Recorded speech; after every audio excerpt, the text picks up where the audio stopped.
Hello friends, રીપી એ learning હબમાં તમારું ફરીથી સ્વાગત છે। આપણે ગણ ચેપ્ટરના 1 થી 25 એમસીક્યુ જોયેલા હતા। હવે થોડાક મિક્સ એટલે એમાં થોડુંક ત્રિકોણમિતિ બી હોય, બીજા ચેપ્ટરનું થોડુંક મિક્સ કરેલું હોય એવા એક્ઝામ્પલ તરફ આગળ વધીએ। તો એ ગણમાં કોણ કોણ સભ્યો છે? એવા x જ્યાં 2 sin x minus √3 = 0 and 0 less than x less than પાઈ, એટલે x ની અહીં કન્ડિશન આપેલી છે કે 0 અને પાઈ ની વચ્ચે, અને આ ઇક્વેશનનું સમાધાન કરે એવી x ની કિંમત। બી ગણમાં x જ્યાં 2 cos x + 1 = 0 અને x ની કિંમત 0 અને 2 પાઈ ની વચ્ચે હોય તો a છેદ b, એટલે બે ગણોના છેદ ગણમાં કોણ હશે? તો આપણે જોઈ લઈએ। આ ત્રિકોણમિતિમાં આપણે સમીકરણનો ઉકેલ શોધવાના દાખલા હતા ત્યાં હતું, તો એ ગણ માટે આપણે 2 sin x minus √3 બરાબર 0 છે, તો 2 sin x minus √3 = 0 આનો ઉકેલ શોધવાનો છે, એટલે વારા x ની કિંમત શોધવાની હોય તો પહેલા √3 ને સામે લાવી જઈએ, એટલે 2 sin x બરાબર √3, પછી 2 ને સામે લઈ જઈએ એટલે sin x ની કિંમત √3/2। તો sin ની કિંમત √3/2 ક્યાં થાય? અને એ પાછી 0 થી પાઈમાં, એટલે આપણે એકમ વર્તુળ અહીંયા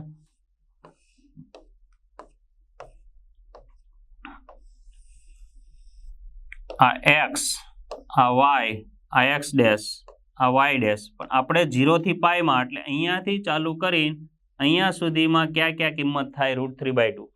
તો સાઈન આપણને ખબર, પહેલા ચરણમાં અને બીજા ચરણમાં ધન છે, તો પહેલા ચરણમાં થતો હોય છે અને બીજા ચરણમાં થતો હોય છે, એટલે સાઈનની કિંમત અહીંયા √3/2 થતી છે અને આ ખૂણે પણ થતી છે।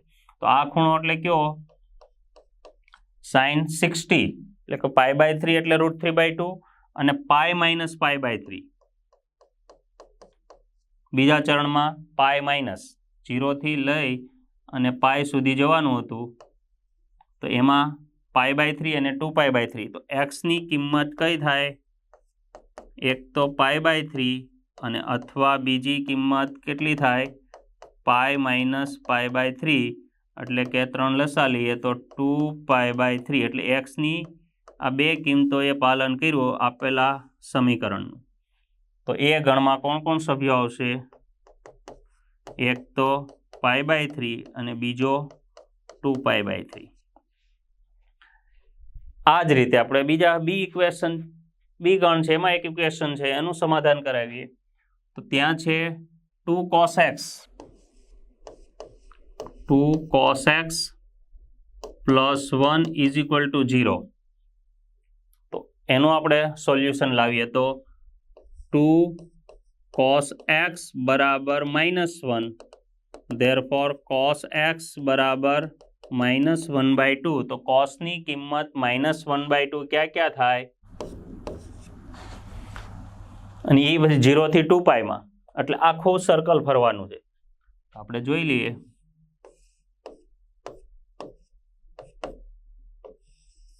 અહીંયાથી લઈને અહીંયા સુધી પાછું, તો cos ની કિંમત ઋણ, cos એટલે x અક્ષ સમજવાનું, તો બીજા ચરણમાં થાય અને ત્રીજા ચરણમાં થાય। ઓલ STC પ્રમાણે બીજા ચરણમાં cos ઋણ છે અને ત્રીજા ચરણમાં ઋણ છે, તો એક બીજા ચરણમાં એટલે અહીંયા અને ત્રીજા ચરણમાં એટલે અહીંયા, તો બીજા ચરણમાં એટલે પાઈ માઇનસ π/3 કે π/6, cos ની કિંમત 1/2 ક્યાં થાય? તો cos 60, અને 60 એટલે π/3, તો આ પાઈ માઇનસ π/3, અને આ ત્રીજું ચરણ એટલે પાઈ પ્લસ π/3, તો x ની કિંમત કેટલી થાય? એક તો પાઈ માઇનસ π/3 હોઈ શકે, અથવા x = પાઈ પ્લસ π/3, એટલે 3 લસા લઈએ તો 3 + 1 એટલે 4π/3, તો x ની કિંમત 4π/3 અને x ની કિંમત 2π/3। તો આપણી પાસે બી ગણમાં કોણ કોણ સભ્યો આવ્યા? એક તો 2π/3 અને એક 4π/3, આ બી ગણ, અને આ બાજુ છે એ ગણ। પણ આપણને શોધવાનું શું કીધું? એ છેદ બી માં કોણ હશે? તો એ છેદ બી માં જુઓ 2π/3 અહીંયા છે અને 2π/3 અહીંયા છે, તો બેમાં કોણ આવે કોમન? 2π/3, એટલે કે સી જવાબ। બે ગણોનો છેદ ગણ શું આવે? 2π/3।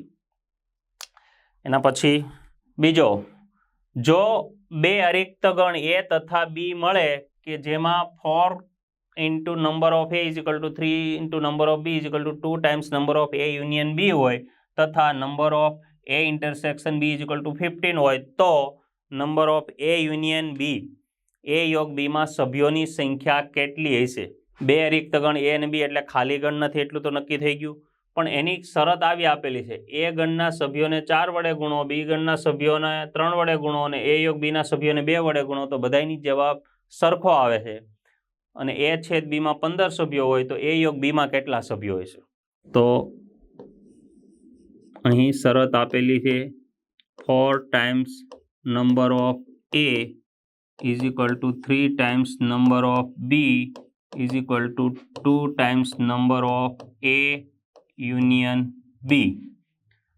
તો એ યુનિયન બી આપણે શોધવાના છે, તો દર વખતે નંબર ઓફ એ ને કેટલા લખાય, બી ને કેટલા લખાય, આને કમ્પેર કરીએ તો આની સાથે, તો આનું એક્સ ધારી લો. ધારો કે આની જગ્યાએ આપણે કેટલા લઈ લઈએ? એક્સ ધારી લઈએ.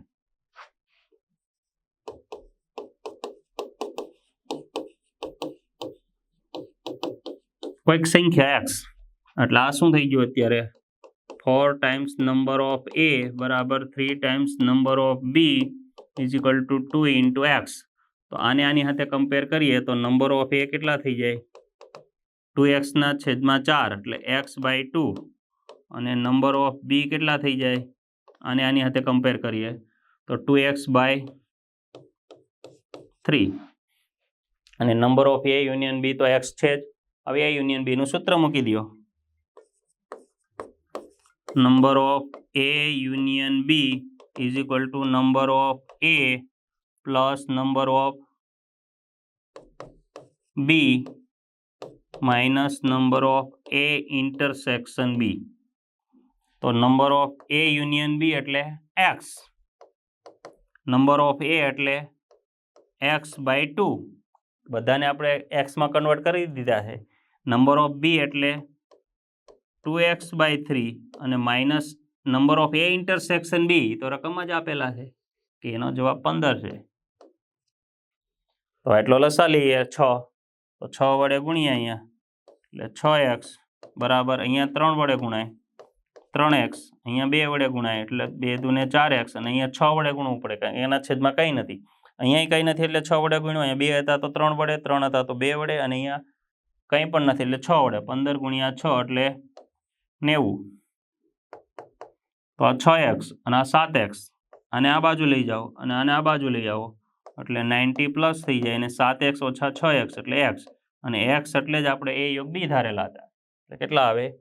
એ યોગ બીના સભ્યોની સંખ્યા 90 હોય છે. આ ત્રણેયની કમ્પેરિઝન હતી તો એ યોગ બી શોધવાના હતા એટલે આપણે એ યોગ બીને એક્સ ધારી લીધું, પછી આની સાથે આનું કમ્પેરિઝન કર્યું અને આની સાથે આનું કમ્પેરિઝન કર્યું તો number of A x by 2 અને number of B 2x by 3. પછી એ યોગ બીનું સૂત્ર મૂકી દીધું અને એમાં એ યોગ બીનું એક્સ એ નંબર ઓફ એ એટલે x by 2, number of B 2x by 3 અને આની કિંમત 15 આપેલી હતી. 6 લસા લીધો તો આ બાજુ 6x આ બાજુ 7x, તો 6 ને સામે ગયા એટલે 6x અને માઇનસ 90 આ બાજુ એટલે પ્લસ 90. બી ઓપ્શન. એના પછી ત્રીજો, રકમ મોટી છે પણ મોટી રકમ હોય એટલે એનામાં કંઈક વધારે ગહનતા હોય એવું જરૂરી હોતું નથી. ક્યારેક એવું બી બને એક લીટીની રકમ હોય અને દાખલો ગણવા બેસીએ તો 1 પેજ કે 1.5 પેજ થતું હોય. હવે આ રકમ ભલે મોટી હોય પણ એનું અંદર ગણતરી હોય એમાં કંઈ બહુ અઘરું પણ હોતું નથી અને ક્યારેક હોય તો એને સિમ્પલ બની પણ જતું હોય. તો આપણે જોઈએ કે યુ બરાબર સાર્વત્રિક ગણ યુ બાય એવા એક્સ જ્યાં x⁵ minus 6x⁴ plus 11x³ minus 6x² બરાબર 0 અને x બિલોંગ્સ ટુ R. એટલે આ સમીકરણનું પાલન કરે એવો એક્સ લખો એ યુના સભ્યો. પછી એ ગણમાં એવા એક્સ જ્યાં x² માઇનસ 5x પ્લસ 6 બરાબર 0, તો આમાં જે આ શરતનું પાલન કરે એવા સભ્યો એ એના સભ્યો અને આ સમીકરણનું પાલન કરે એ બીના સભ્યો અને પછી આમાંથી જવાબ આપવાના છે કે એ યોગ બી જે છે એને આની જોડ સાથે કોની સાથે જોઈન્ટ કરી શકીએ? એ છેદ બીમાંથી કયો જવાબ આવે? એ ડેલ્ટા બીનો જવાબ ને એ માઇનસ બીનો જવાબ. અને એ બધા ઓપ્શનમાં અહીંયા આપેલા છે કે 1 સાથે એ એટલે આ 1 સાથે આનો એ, 2 સાથે પણ એ, 3 સાથે બી, સોરી અહીંયા ડી.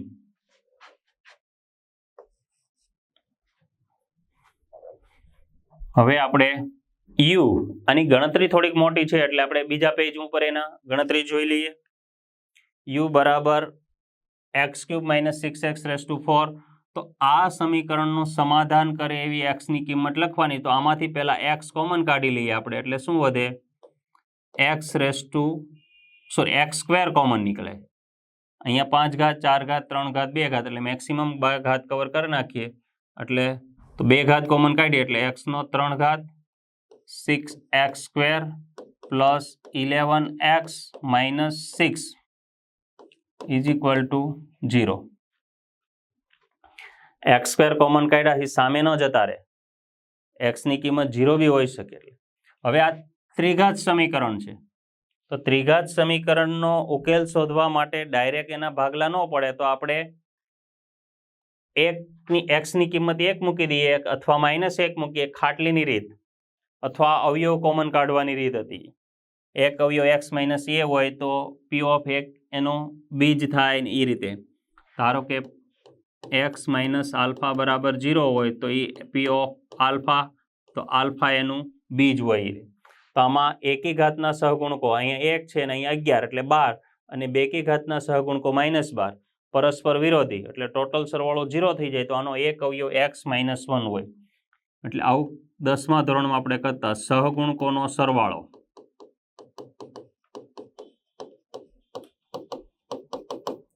(1 - 6 + 11 - 6 = 0). તો આ જે સમીકરણ છે એનો એક અવયવ x - 1 હોય. આનો એક અવયવ x - 1 હોય તો બીજા બે અવયવો 3 ઘાત છે એટલે જુદા જુદા અને 3 અવયવો હોય. તો 3 અવયવોમાંથી એક અવયવ x - 1 થયો તો બાકીના બે, તો એના માટે આપણે ખાટલીની રીત હતી.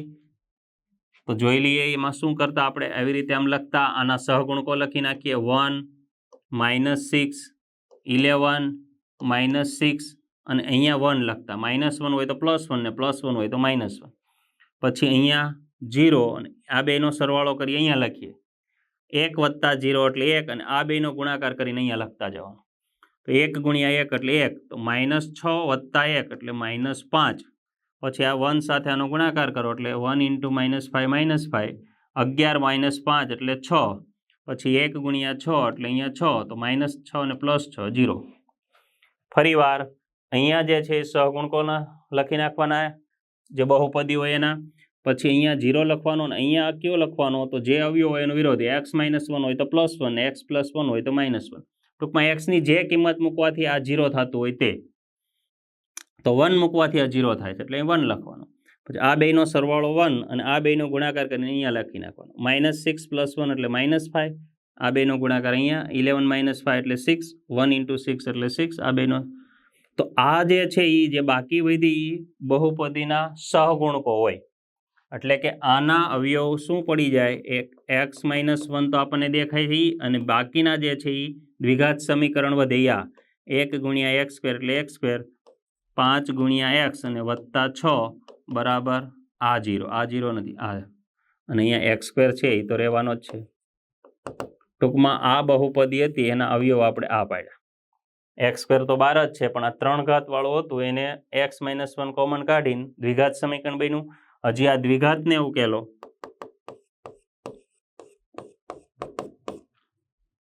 ગુણાકાર 6 અને સરવાળો -5 એટલે 3 × 2 = 6, x - 3 x - 2 બરાબર 0. તો આના ઉપરથી થઈ જશે x બરાબર 0, x બરાબર 0. આના ઉપરથી આપણને મળશે x બરાબર 1, આના ઉપરથી મળશે x બરાબર 3, આના ઉપરથી મળશે x બરાબર 2. એટલે કે સાર્વત્રિક ગણ યુમાં કોણ કોણ આવ્યું? 0 1 2 અને 3, 4 સભ્યો આવ્યા. પછી એ ગણમાં જોઈ લઈએ તો ગુણાકાર 6 અને સરવાળો -5 એટલે આ તો અહીંયા આ જ આવી ગયું. 3 × 2 = 6, x - 3 x - 2 = 0. therefore x = 3 અને x = 2. તો એ ગણમાં કોણ સભ્યો આવ્યા? 2 અને 3. બી ગણ ચેક કરી લઈએ. ગુણાકાર 2 અને સરવાળો -3, 2 × 2 x - 2 અને x -1 બરાબર 0, ધેરફોર x બરાબર 2 અને x બરાબર 1, તો બી ગણમાં કોણ આવશે? 1 અને 2. તો આપણે યુ, એ અને બી આ ત્રણેય શોધી લીધા. એને આપણે ફરીથી આપણા જે રકમ છે ત્યાં જોઈ લઈએ. તો યુ બરાબર 0, 1, 2, 3, એ બરાબર 2, 3 અને બી બરાબર 1, 2. તો આપણી પાસે યુ મળ્યા 0, 1, 2, 3. એની કિંમત મળી છે આપણને 2, 3 અને બીની કિંમત મળી છે 1, 2. છગડીયો કૌંસ ગણ છે. હવે આપણે એ યોગ બી, એ છેદ બી, એ ડેલ્ટા બી, એ માઇનસ બી. તો એ યોગ બી, એ યોગ બી એટલે એ અને બી નો યોગ. તો સિમ્પલ જ છે આ 1, 2, 3. એ ઇન્ટરસેક્શન બી, બેમાં કોમન હોય એવું 2 અને એ ડેલ્ટા બી, બેમાં કોમન હોય એ સિવાયનું એટલે 3 ને 1, ટૂંકમાં 1, 3 અને એ માઇનસ બી એટલે એમાંથી બીના સભ્યો કાઢી નાખો. એમાંથી બીના સભ્યો એટલે 2 નીકળી જાય તો ઓનલી 3. એટલે આ સેટ થાય એ આપણો પી સાથે ક્યુ જોડાયેલો હોય છે. એ યોગ બીમાં 1, 2, 3 એટલે એ યોગ બી 1, 2, 3 એટલે ડી. એ છેદ બીમાં 2 ઓનલી 2 એટલે એ. એ ડેલ્ટા બી 1, 3 1, 3 અને એ માઇનસ બી ઓનલી 3. તો જોઈ લો તો 1 સાથે ડી, 2 સાથે એ, 3 સાથે બી અને 4 સાથે સી. તો 1 સાથે અહીંયા પણ એ, તો અહીંયા પણ એ, તો એટલે અહીંયા સુધારવાનું છે. આ છે ડી, 1 સાથે ડી, 2 સાથે એ, 3 સાથે બી અને 4 સાથે સી. તો આ એ ઓપ્શન આપણો જવાબ. આ ત્રણમાંથી એકેય સેટ ન થાય તો આપણો જવાબ ડી હોય. એક ચેક કરો ત્યાંથી જ ખબર પડી જાય. 1 સાથે ડી છે તો આ ડી આમાં પણ નથી ને આમાં પણ નથી, એટલે બે ઓપ્શન તો એમ જ નીકળી જાય. તો વધે કા એ અથવા ડી, આ બધાનું સેટ થઈ ગયું એટલે જવાબ એ સેટ ન થયું હોત તો જવાબ ડી. ફરીવાર યુમાંથી જે 5 ઘાત હતી અને અહીંયા સ્ક્વેર, પણ એકનો એક અવયવ 2 વખત આવ્યો 0, 0. આગળ આપણે જોઈએ છે એક્સ સ્ક્વેર એટલે 0, 0 2 વખત જવાબ આવ્યો. નહીતર મેથ્સમાં કે ગમે તે યાદ રાખવાનું, જેટલો પાવર હોય એટલા બીજ મળે. પાવર એટલે ઘાત. એક્સની 5 ઘાત હોય તો એને જુદા જુદા 5 બીજ હોય, ટોટલ બીજ. એક્સની 3 ઘાત હોય તો એને 3 બીજ હોય. એક્સની 6 ઘાત હોય તો 6 બીજ હોય. એક્સની 10 ઘાત હોય તો 10 બીજ હોય. તો અહીંયા એક્સની 5 ઘાત હતી તો 5 બીજ મળવા જોઈએ, તો આપણને 4 જ કેમ મળ્યા? તો એકનું એક બીજ રિપીટ થયું. રિપીટ કોણ? X square is equal two 0 એટલે એ 0, 0 2 વાર બીજ આવ્યું. એક્સ ઇઝ ઇક્વલ ટુ 0 બીજું એક્સ ઇઝ ઇક્વલ ટુ 0, પણ ગણમાં 2 વાર લખાતું નથી એટલે અહીંયા ખાલી સિમ્પલ એક્સ બરાબર 0 જ લખીને. એકનું એક બીજ રિપીટ થઈ શકે પણ ટોટલ બીજ હોય જેટલી ઘાત હોય તેટલા, એટલે ટોટલ 5 બીજ હોય પણ 0 બીજ 2 વખત રિપીટ થાય એટલે 1, 2, 3, 4 અને રિપીટ થયું એટલે ટોટલ 5. અહીંયા 2 ઘાત છે એટલે 2 બીજ મળે ગમે તે. અહીંયા 2 ઘાત છે તો 2 બીજ મળે. પછી એ બી સી માંથી એ યોગ બી, એ છેદ બી, એ ડેલ્ટા બી, એ માઇનસ બી શોધી લીધા અને આપણને આ સેટ કર્યું તો એ જવાબ સેટ થઈ ગયો. આજે આપણે આ જોયું. હવે પછીના ટોપિકમાં આગળ આપણે વધશું. રીપી લર્નિંગ એપમાં જોડાવા બદલ આપ સૌનો આભાર. Thank you.